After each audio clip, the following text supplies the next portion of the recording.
மாமாவை போட்டு தள்ளிட்டா கடனே இருக்காதுக்கா என்று 80 லட்சத்துக்காக அப்பாவி கணவனை தீர்த்து கட்டிய கொடூர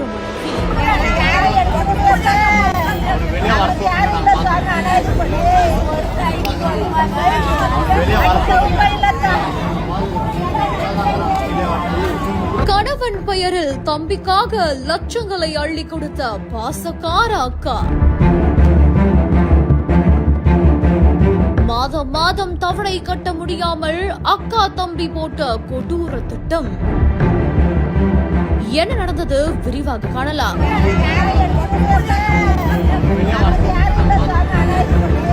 கிருஷ்ணகிரி அடுத்த குருபரப்பள்ளி அருகே எண்ணெய்கோள் புதூர் பக்கத்துல கடந்த 21ஆம் தேதி அதிகாலை 4 மணி அளவுல இருசக்கர வாகன விபத்துல சிக்கி உயிருக்கு ஒரு நபர் போராடி கொண்டிருப்பதா போலீசாருக்கு தகவல் கிடைக்கவே சம்பவ இடத்துக்கு சென்று உயிருக்கு போராடிட்டு இருந்தவரை ஆம்புலன்ஸ் மூலமா மீட்டு கிருஷ்ணகிரி அரசு மருத்துவமனைக்கும் அதுக்கப்புறமா மேல் சிகிச்சைக்காக தர்மபுரி அரசு மருத்துவக் கல்லூரி மருத்துவமனைக்கும் அனுப்பி வச்சு விசாரணை நடத்திட்டு வந்தாங்க. இந்த விசாரணையில விபத்துல சிக்கியவர் அதே பகுதியை சேர்ந்த ரகுபதி அப்படின்றது தெரிய வந்திருக்குது. இந்த நிலையில தான் ரகுபதியோட மனைவி சந்திரா அப்படின்றவங்க கொடுத்த புகாரின் அடிப்படையில இது விபத்து அப்படின்ற மாதிரி வழக்கு பதிவு செய்யப்பட்டிருக்குதாமா.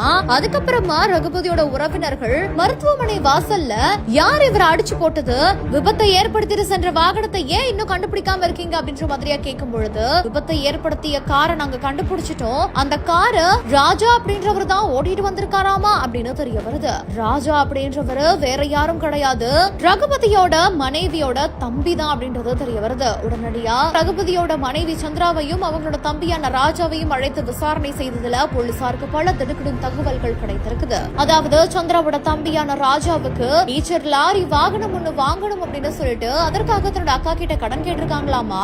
அதுக்கு அவங்க அக்கா தன்னோட கணவர் பேர்ல எடுத்தா சந்தேகம் வராது அப்படின்ற மாதிரியா பிளான் பண்ணி தன்னோட கணவர் பேர்ல லட்சங்களா கடனை வாங்கி 2 சொகுசு கார்களையும் ஒரு ஈச்சர் லாரியையும் வாங்கி கொடுத்திருக்காங்களாமா. அதுக்கப்புறமா மாதம் ராஜா தவணை கட்ட தவறுனதுனால ரகுபதிக்கும் சந்திராவுக்கும் இதுக்கிடையில சண்டை வந்துட்டே இருந்ததாமா. உடனடியா ராஜாவும் சந்திராவும் திட்டம் போட்டு மாமா உயிரோட இருந்தாதானே கடன் இருக்கும், மாமாவை போட்டு தள்ளிட்டா கடனும் க்ளோஸ் ஆயிடும் அப்படின்னு திட்டம் போட்டு இப்படி ஒரு இருக்காங்களாமா. மேலும் இது விபத்து அப்படின்னு நம்ம வழக்கு பதிவு செஞ்சுட்டா அதுக்கான இன்சூரன்ஸ் பணமும் வரும், அதையும் நம்மளே எடுத்துக்கலாம்க்கா அப்படின்ற மாதிரியா ராஜாவோட அக்காவோட சந்திரா, ராஜாவோட நண்பர் ஒருத்தர் அப்படின்னு 3 பேர் இந்த ஒரு கொடூர பண்ணிருக்காங்க அப்படின்றது தெரிய வந்திருக்குது. இதையடுத்து இப்ப 3 பேரையுமே போலீசார் கைது செய்து அதிரடியான விசாரணையை நடத்திட்டு வராங்க.